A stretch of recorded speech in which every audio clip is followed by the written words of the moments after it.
This is Glass Houses, a Billy Joel podcast. Hey, this is Liberty DeVito. This is John Jackson, director of the Billy Joel Archive. This is Russell Javers. This is Mike Del Judas. This is Richie Canada, and you're listening to Glass Houses, a Billy Joel podcast. It's awesome. Jenni, Nordaby, and Jeff Fisher, we've had you guys on before, but we've mentioned you far more often than you've been on screen, or on audio at least.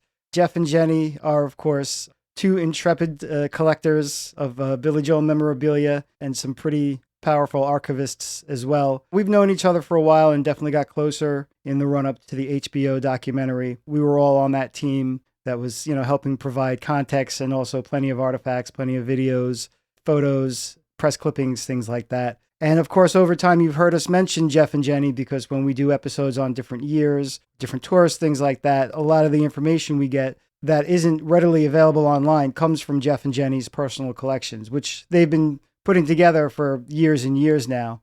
And so, we've been very thankful and very honored to have some access to it as well. I think you pointed it out to me, Michael. Someone on Reddit was asking for recommendations for a good Billy Joel podcast, and somebody said you have to listen to Glass Houses. Every episode is like a different documentary, and I don't know how they do it. So if you're wondering too, the two answers I have for you are on screen with us right now. And that would be Jeff and Jenni. And happy birthday to you both. Jenni is taking time on her birthday. Jeff is taking time on the lead up to his birthday.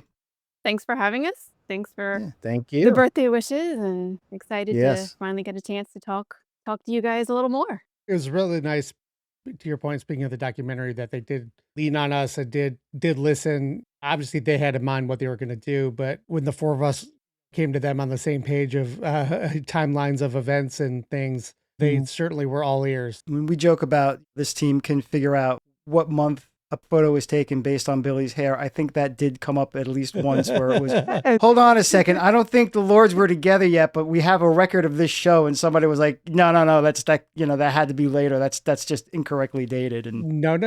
On March 8th, Billy cut his face shaving. So we know.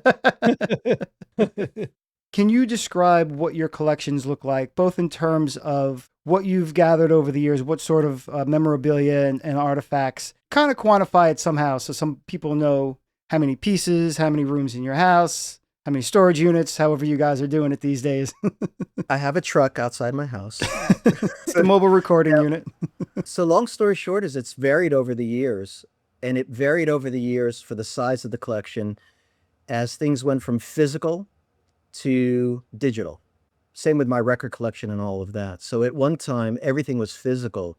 Magazine clippings, all the audio, cassette tapes, videotapes, everything was very physical, and it would take up about, again, a closet worth of storage, which it kind of traveled around the country with it. For example, I'll give you an old root beer rag at some point. I physically had them. I was a subscriber. And then at some point, I said enough is enough, and I copied them. And at some point with a trader a long time ago, I got rid of them. So it's that way with the cassettes. It's that way with the 45s and the LPs going digital.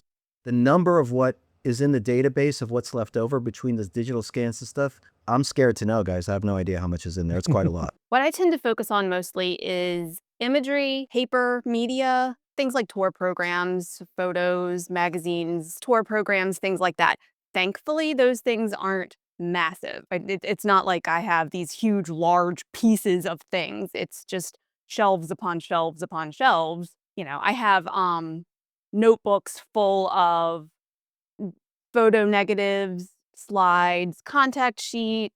Certainly a sheet of paper or a magazine itself takes up a lot less room than giant piece of merchandise or something like that. Piggybacking on what Jeff said with things going from physical to digital, I'm not necessarily doing what he's doing in trying to get rid of the physical stuff. I still want the physical stuff, but I did start digitizing things. I guess it was kind of the pandemic that spurred that, hey, what else is anybody doing? Let's start a project and trying to actually digitize and categorize all of the things that I had in physical form. And that's kind of how Jeff and I got teamed up together, was meeting online and going, hey, you do the same thing I do. Where did you realize that this is something to pursue? I was bit in the late 70s because I was a kid, became a fan, heard there was this mystery album called Cold Spring Harbor that nobody knew where to get it, what it was. Heard there was this another album called Souvenir. What's that? How do you get that? What is it? So I stumbled on the audio, and that kind of started the progression of all of it. My collection in the beginning was audio stuff. And then going into New York City, I'd find people in there that were selling these mystery looking cassettes in the middle of nowhere in the village. What's this that has the name Billy Joel on it? What's that all about? And so I got into all the audio. What got me into all of the physical documentation, which we've talked about many times, is that anytime that there was anything to do with Billy, information, biography, it was always wrong. It felt like it was wrong. And so I started all the documentation to kind of support the audio and his musical story. Why, Mike? I went down that road. I don't know why it became so important to me. It was just getting me very upset that I wasn't getting good information. And you have to remember, back in that day, late 70s into the early 80s, there was not a lot of information to get. It was not so easy to find. There were no entertainment programs. There were no, obviously, media that we know today. So you really had to research to figure it all out. I needed to know the story of the recordings, the tours, what was going on, and the root beer rag helped, but that still didn't always fill in the story for me. So over the years, it was trying to piece the story together. That's where it all started for me on doing all of this. I needed the story to be correct. I've always come at things from a visual standpoint. I mean, again, not that the music or the audio isn't, just as important, but I have always, and I mean, I'm going back to like my childhood, I have always collected photos. And this is something I kind of didn't even really realize about myself until, a few years ago. I'm like, I don't really collect anything. And my best friend is like, Jenny, you collect pictures. And it's the epiphany. But I started from a very young age just collecting imagery, collecting photos. I remember being, I don't even know, 12, 13, and the Beatles. That was my like gateway drug. The internet was this brand new fancy thing that just opened up all of these, unknown and unseen things, even though it was still brand new. I would just save images onto floppy disks. I had boxes and boxes of floppy disks of images. There would be catalogs where you could order photos, you could order imagery, you could order, of famous artists or this, that, and the other. And I'm, filling out my little order form and mailing it out and having photos sent to me. While the music has always been vastly important to me, I've always been drawn to the imagery with that of the bands or the artist or the performances or just anything like that. It's very easy for us to take for granted now, Jeff talking about all these gaps in the Billy Joel story. And I would imagine, Jeff, for you was, finding out about something like Attila or the Hassles, was that like something you had to go find and really uncover? Or that wasn't really, I'm going to assume that wasn't really being talked about anywhere at the time. I was super fortunate to be in New York, Long Island. I mean, I was there when these things are happening. If you're going to find anything related to Billy, it's going to be there, and it was. So it wasn't too hard to stumble. But my very first Attila album was a picture of Billy, cartoonish portrait, 52nd Street, the trumpet behind it. It says Attila, featuring Billy Joel. It's like, what are you talking about? What's this? I had an album with a great picture, actually, that Jenni would like on the cover. It was called California Flash, Billy Joel. Like, what's this? I mean, a little bit was stumbling upon it, but I had some breadcrumbs. I kind of knew what direction I was going in to find this stuff. And I told you guys, for whatever reason, the Billy camp, I mean, Billy wasn't necessarily hiding from his past, but he wasn't going to promote it either. There were things that would come out, even I guess if you guys look through Root Beer Rags, there's probably a question in one of the issues where they said, have you been in bands before? And he would have said, yeah, I was in a band, but, that's over. But that wasn't good enough for me.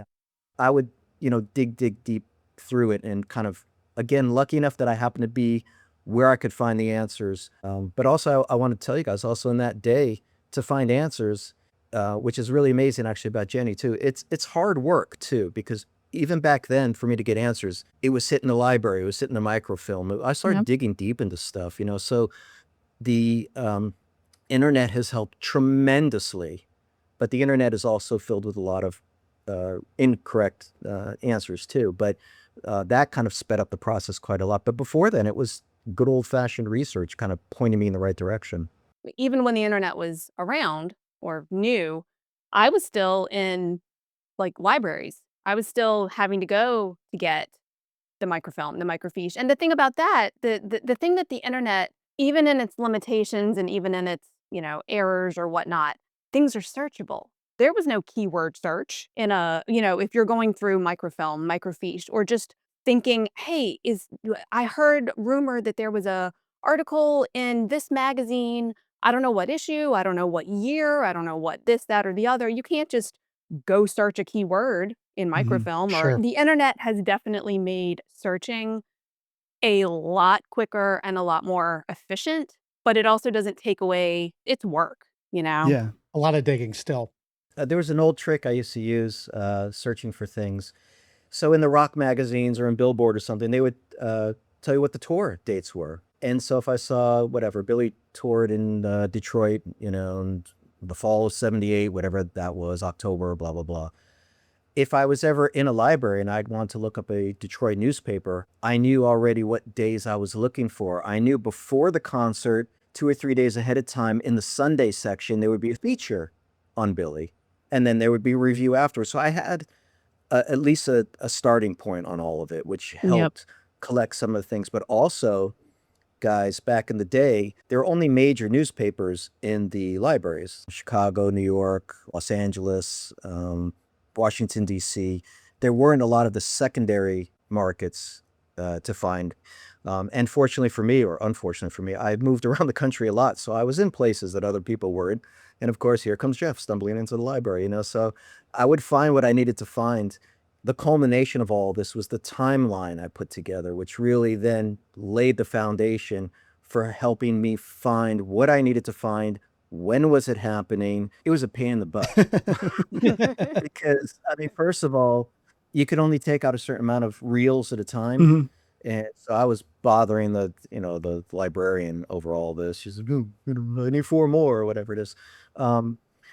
I don't remember per se if there were directories, but I believe they were. There were big open binders, let's say for the Chicago Tribune or whatever, and you could actually get a reference on names.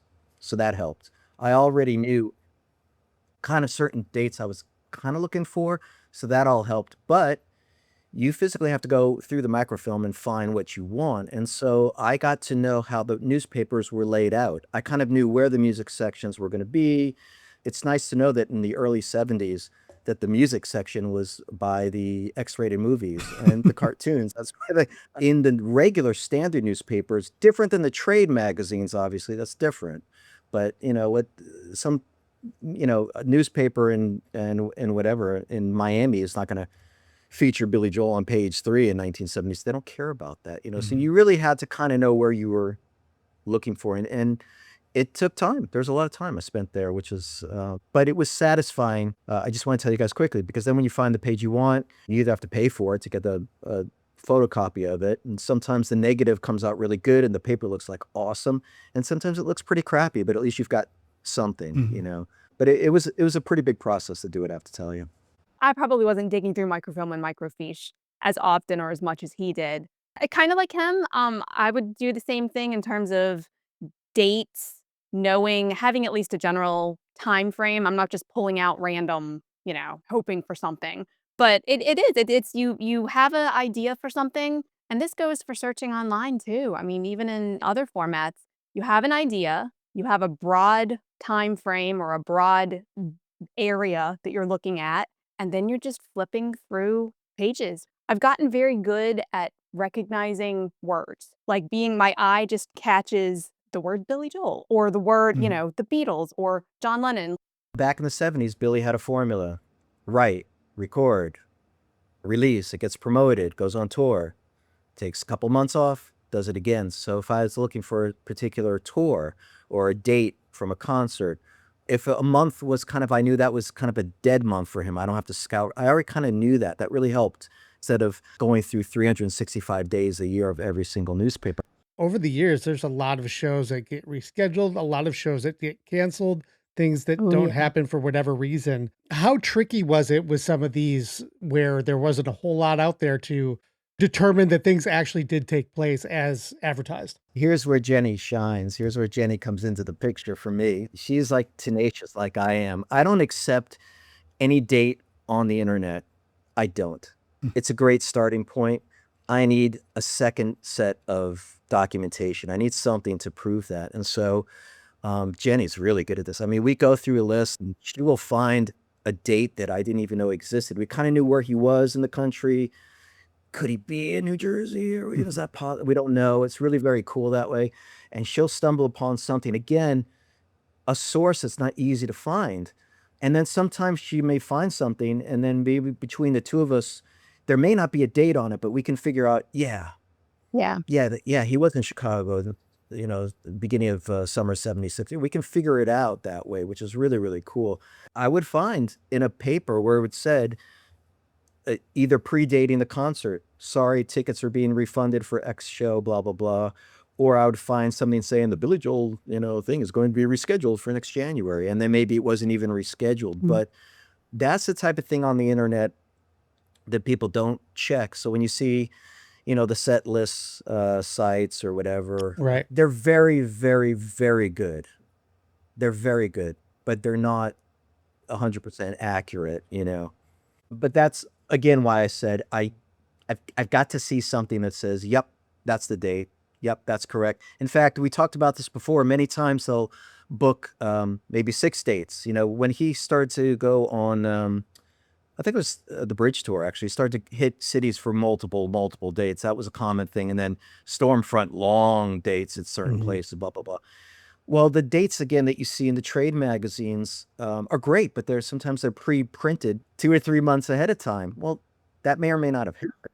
Fun things about Jeff and I getting together and kind of combining what we had is that while, yes, we were doing the same thing separately before we met, yes, we have a lot of the same stuff, but we also have a lot of different things. And there's dates that he has that I don't have, and then there's dates that I have that he doesn't have, or we might have a different date for the same event. And we're going, okay, well, which one is the real one? And what proof do you have? Well, what proof do you have? And it becomes this trade back and forth, but it's not necessarily like, oh, well, I'm right, you're wrong, or you're right. It's what's right, what's correct. That's what matters. It's what's correct. Right. And even still, I mean, like to this day now, we are still finding things that either confirm, deny, or just something brand new to what we already have. So it's not like we have it all and we're tucking it away and organizing it. Yes, we're doing that, but we are also still in the process of finding things. Japanese magazines, especially. This is a whole different kind of subject here, but Japanese magazines, Japanese media in general, they are very self-exclusive. I don't really know another way to put that. They like to have their own versions of things. So in magazines from Japan, they like to use imagery that isn't readily used over here. If they're going to show a photo of Billy, it's going to be a photo that their photographers took, or they're going to have somehow outsourced the outtakes from a well-known photo shoot that's published in America. Right. It might look similar to something that you've seen, but it's 5 seconds before, 20 seconds later. The images that were showing up in the foreign magazines are now somewhat starting to show up a little bit more in some of the box sets or the booklets that are in things like that.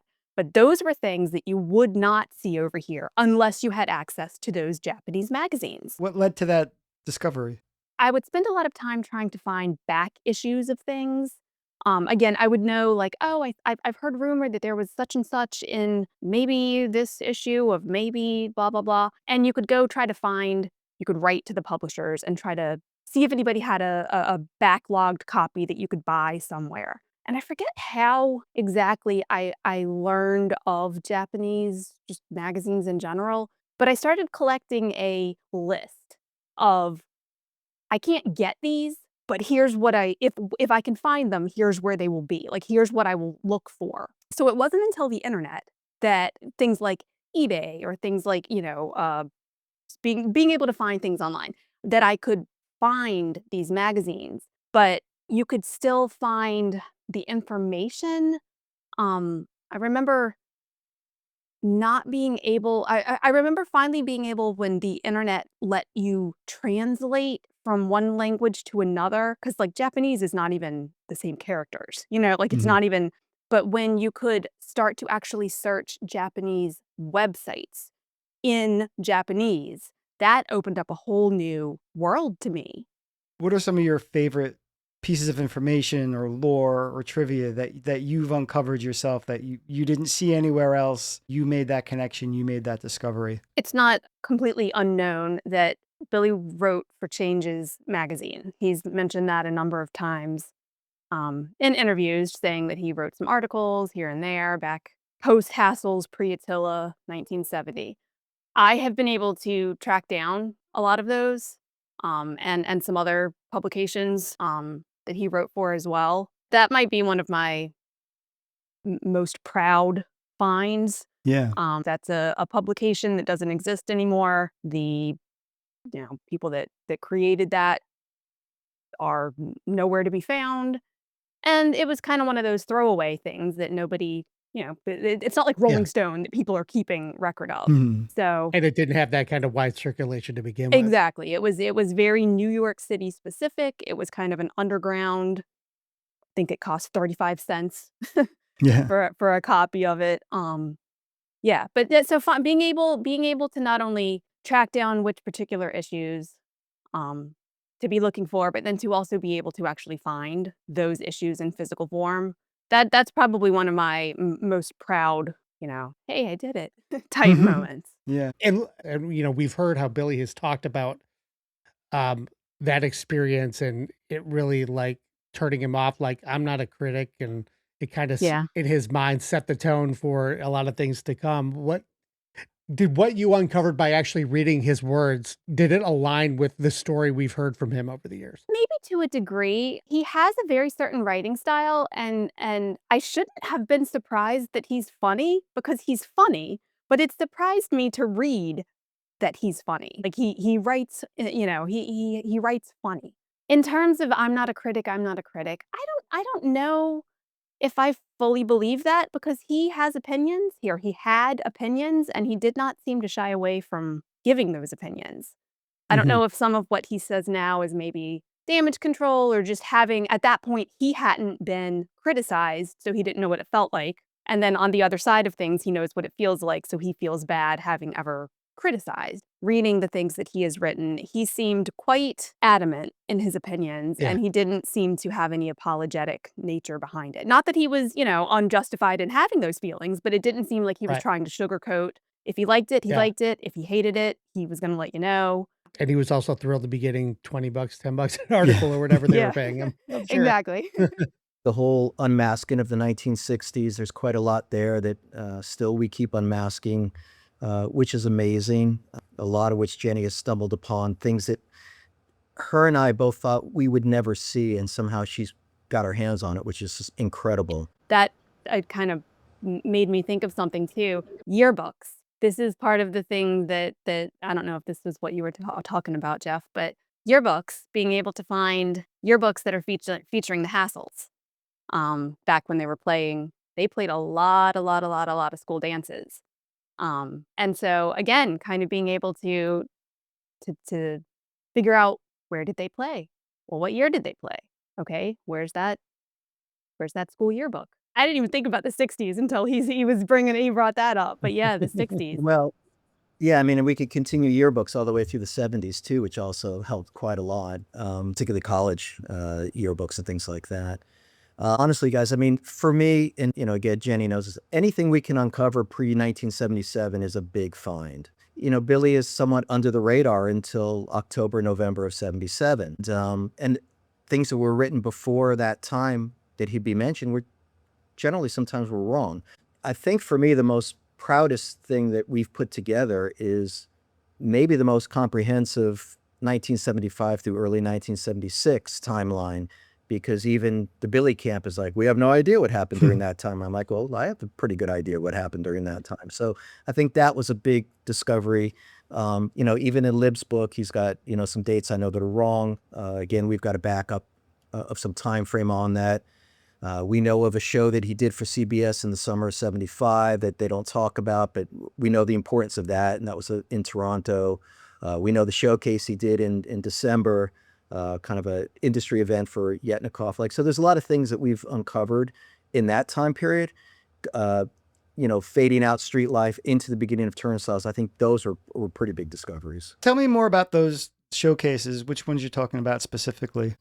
The Toronto shows, they're telling you, at the Billy camp, is that Bill Ramone saw Billy at Carnegie Hall. Well, he did. He certainly knew who Billy Joel was before then. And really the first time he saw Billy Joel was in 75 in Toronto. And it was his wife that pulled him out on stage and said, hey, you got to see this guy, So he was pretty aware of Billy pre-77. 77, the story of him going to Carnegie Hall and Love Me, Love My Band and all that after George Martin said no and all that, that's all true.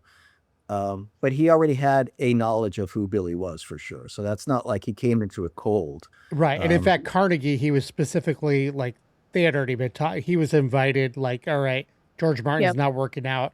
Correct. Come down, see the band cooking, see what you think. Let's see if this is going to work. And the one at the end of 75 is really interesting. And Lib writes about in his book, but he's got the wrong date on it because it's Billy at an event honoring Walter Yetnikoff, some sort of industry award, humanitarian type award or something like that. What's interesting at that time period, so this is December of 75, he is showcasing some turnstiles material there, but he's only doing it, Lib and Doug, but he's got, I think, the Brucker brothers on stage with him or something like that. So it's really unusual what's going on. And that time period is also very unusual because Billy is ready to do turnstiles in October. He's waiting for Jimmy Gershio to clear his calendar so they can start. It's like Billy's kind of been in no man land for 2 months. So I think that showcase there would have been really interesting for somebody to sit in and listen to that, to say, hey, what's this all about? And even more so, back to what we just talked about, what did he play in the summer of 75 on the stage in Toronto? And who was his band? Did he go on solo? Like, what was that all about? So it's really interesting stuff.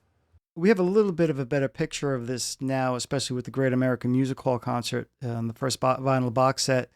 When you say, that time transitioning from street life to turnstiles, what are you referring to specifically? And, is there anything you've uncovered that really pointed to what that evolution looked like? So Street Life comes out in the fall of 74, hits the tour. He's touring pretty steadily until December. It seemed like in the early days they had a break for Christmas. That makes sense, right? And then usually January hits back up again or February. He's touring Street Life really until about March. I don't have the dates in front of me, but let's say the beginning of April, and then he's done, right? Then he goes back to New York now. This is spring of 75. What's the story? He's on the Greyhound bus. I believe that he's getting the inspiration for New York State of Mind in the spring. Yep. 100%. Of 75. And the date line shows that because guess what's played in San Francisco in the month of whatever that was in June. That's where the timeline helps me put this all in perspective and figure this all out. The other interesting thing is when we get to those shows in June, the tour had ended, right? The tour's over for a couple months. I think he even says it on the record. What are we even doing? Yeah, he's like, we haven't seen each other. Yeah. I think one of the lines was, he said, we haven't seen each other in a while and we don't know when our next thing is going to be. Yeah. So think about how interesting this is. He's got that group together. That is the same group you see on Midnight Special in October. So my thought would be they came together in Los Angeles. They did the taping for that show around that time. They worked on new material. You have new material on Music Hall. This is all building up to something, and then it dead stops again. And then he has the show, in Toronto, dead stops all the way to December. It's interesting what's going on. He's got a lot of movement. We know people in his band left at that point. Johnny Allman at some point left to go do a solo thing. So there's a lot going on. There's a lot of moving pieces. Billy doesn't have the clout in the industry that people are necessarily waiting on him. So it's really an interesting time. No, I don't have documentation of the rehearsals that they had in Los Angeles pre-San Francisco, but they had to have worked out the songs. They didn't go on stage and just wing James. Yeah. They didn't just wing New York State of Mind. So they had to have rehearsed it at some point. You tie that into the fact that they had some showing on the midnight special with the full Street Life band. So, you put it all together and you think like, yep, that's all happening about in that time period. And for me, and again, Jenni knows this is exciting. You hit upon one bit of information and it starts to roll from there. You can start to kind of put it together. In our talking with Billy's camp and John Jackson especially, he's tirelessly working on making sense of and figuring out as well. We saw, recently in the documentary, some of the other photos from the Street Life photo shoot. They found it by accident. They didn't think they had it. They didn't think it existed. They were looking for something else. What And did then he they say? It stumbled was upon a binder a random cardboard Literally. box or something Yeah. like that, unlabeled. that they literally stumbled on. Yeah. They're like, oh, what's this? And it was 115 slides from that shoot. One of the things that I found really interesting was the transition out of Cold Spring Harbor and into, I guess, hiding. One of the things that I didn't know until finding these things is how popular he and how well he was received in Europe when he went over during Cold Spring Harbor. What was it? It's fall. I forget the exact month of September or October, something like that. I think it was September of Of 72. 72. There are numerous articles, and I'm talking like full page, like the folded over newspaper style magazines where he is getting a full spread in a Dutch magazine or a Norwegian, this, that, or the other, and they are raving about him. Even in England as well, too. His Cold Spring Harbor got a really good reception over there. The Scandinavian and Dutch areas really, really liked him, and when he came over, I don't know why, but they were like, up and coming star, going places, look for him at #1, and then he disappears. But it's such an interesting kind of dichotomy of what he's saying is that things were awful and nobody liked me and everybody hated me and this album was just received like garbage. And then to read, especially in a completely foreign country who doesn't even speak English as their first language, they loved him. They are raving about him. And nobody would know that unless you found these write-ups. Do you think it's possible he literally didn't know? I mean, it could be. I don't know what kind of reception he was actually getting when he was there. I mean, maybe the reviews are more stellar than what he was seeing. I don't know. I think at that point he was kind of jaded to the everything anyway. I mean, maybe he wasn't willing to see the positives when he just was seeing so many negatives. I'm pretty sure he had no idea. So I think what he probably knew was when he was there, and again, when he went over, it was a solo tour, him behind the piano. He went there with the Mama Lion people, maybe somebody else. I think when he did the individual showcases, I think they probably went really well. Why wouldn't they, But I think that's probably all he knew. And then he went back home, and all of this press that's coming out, I would suspect he had no idea about any of it. In the beginning of the summer in 72, he is getting singles released over there. I think it was Parlophone was one of the labels over there. The reviews were okay. They weren't that bad, actually. So overseas already in the summer, he's getting some publicity. He doesn't make his entry all the way to September. Before he goes, and this is, I think, the end of June. Again, I don't have the timeline in front of me. He's already at the bottom line auditioning for Clive Davis, in a sense. Clive Davis is in the audience. He likes him. This is already... So there's stuff already going on into the summer where Artie is already pivoting. There's stuff already happening. So it is a good question why they even carried on with the press tour in September. I don't know. Pre-fame, pre-stranger, whatever you want to call that, the big newspapers weren't necessarily reviewing him. We've found so many amazing, amazing reviews in things like college newspapers, or I brought up yearbooks before, but the college scene has been a wealth of information because that's where he was playing a lot. And you know what? A college newspaper doesn't necessarily care what's happening in the grand social scene, or they do, but they're going to give a little blurb here, but they care about what's happening at home. They care about what's happening on campus, in their city, to get a little bit of an idea of what is actually happening at a lot of these concerts. And in that time frame, you're getting stories of not only the concert with the review, but hey, after the show, Billy stopped by the local bar and this, that, and the other. And hey, Right. my friends and I ran into him and brought him back to our dorm room and we had a keg party going and he came, and to get those kinds of stories, and how would the camp, how would the record label even think to go look that out at the time? They're not going to go back, hey, can you go see if that college wrote about us? Yeah. Have a little blurb, a little article over there. It says no beer for Billy, and it talks about how I forget the college that this was at, but it talks about how after the show he went to the local bar, but Mhm. none of them had any of their IDs on them. And Ah, so even though he was the guy that just played the show, they kicked him out of the bar. And that's he so ended up funny. drinking with some of the guys, local college guys. Were like, "Oh, come on back, we have a keg." Yeah. Yeah. The national papers may run a interview or a story, and then they syndicate it. So it's the same thing in multiple papers. They did that a lot. It was also pretty rare that the local person at a major paper would sit down with Billy and do an interview. It wasn't really happening in the 70s. So those college newspapers are clutch. And a lot of the stylings of it, you could tell people that wanted to do that for a living because they were trying to, write as a real review. But most of them were, I think, more genuine. Is that the right word? I mean, a little bit more honest about it. They really loved it for the music's sake.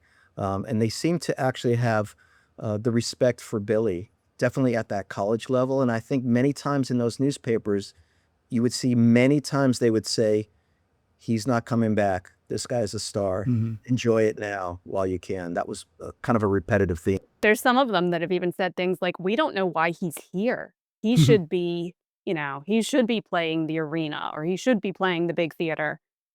Billy was much more open to the interviews. He hadn't quite talked himself to death at that point. So when he's sitting in the green room or wherever before the show or after the show, he hasn't quite been asked that same question 10 million times yet. He's only Yeah. been asked it 100 times. So he's willing to give that interview and maybe give a little bit more of a story or, have a little bit more of a personable moment with the interviewer as he compared to how he would be in the 90s. Jenny's right. The answers back then might have been a little bit more, pontificated. They might have gone on a little bit longer, but instead of the kind of the Yeah. quips he has now, but it is the same as it was back then. So speaking of yearbooks, I pulled a few of them to just kind of show a few things if you guys wanted to see that. This one's interesting to me. It's not really a great picture or much of a write-up, but it's early. It's a 1972 yearbook, and I'm off the top of my head forgetting if this was a 71 or 72 concert. I guess it probably would have been 72. But again, this is 1972. Who is Billy Joel? Nobody knows. For him to get a blurb in the yearbook, Yeah. and this is his back right here. It's not a great photo at all, but who's Billy Joel? Do we already have a little bit of the bald spot there? That's 72, and I think it's that school, some school in Maryland, I think that I one's think, from. Essex, I think it is. And when he said when it said a beautiful day, is that referring to that? That's a band. He was the opener for the It's a Beautiful Day band. So this is even rarer. I was kind of talking earlier about the Hassles, how the Hassles played a lot of school dances back in the day, which is cool because yearbooks like to chronicle their dances. So the Hassles played at this particular school's dance, and we have a Hassles picture right here. There's a trick to knowing what yearbook to look for. So once you know what the date is, if Billy or a band or whatever you're looking for, if they played up to, let's say, January, it will go into that yearbook. If they miss that and it's a little bit more in the spring, it won't be in that edition of that year. You have to go to the following year. It'd be the next They year. go to print. Not early on always. it. I've been surprised to find some later in the not later in the year, later in the school year. And then this is a little later. This is 77, I believe it is. But he's getting full page spreads, and he What's it? actually has an. We're not has going to talk about the There's a hat, band really? there. We're going to go right past that hat. Okay. I Okay. mean- I asked you about the Actually- most interesting finds, and the hat did not come up. I'm just saying.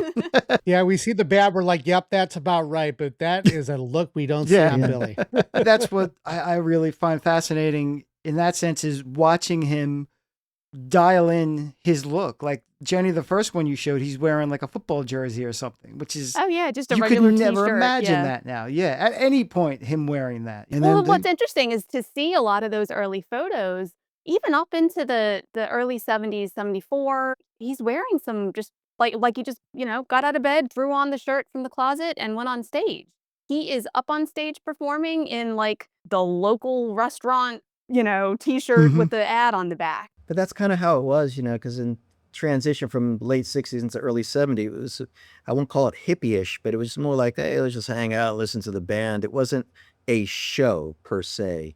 And it became show business in full force. But when we were talking to John Small, what was the band, The Illusion, on Oh, yeah. Long Island? And John made a point of saying, yeah, they were great. They also had the best clothes. Like that was a thing. And I'm trying to picture the Hassles, and you both would know better than me, but I believe they dressed up a bit, right? I mean, that was certainly the way you would do it, right? The 60s for sure. I mean, again, Beatles and suits, and go through all of that. And then everybody's wearing suits and that whole thing.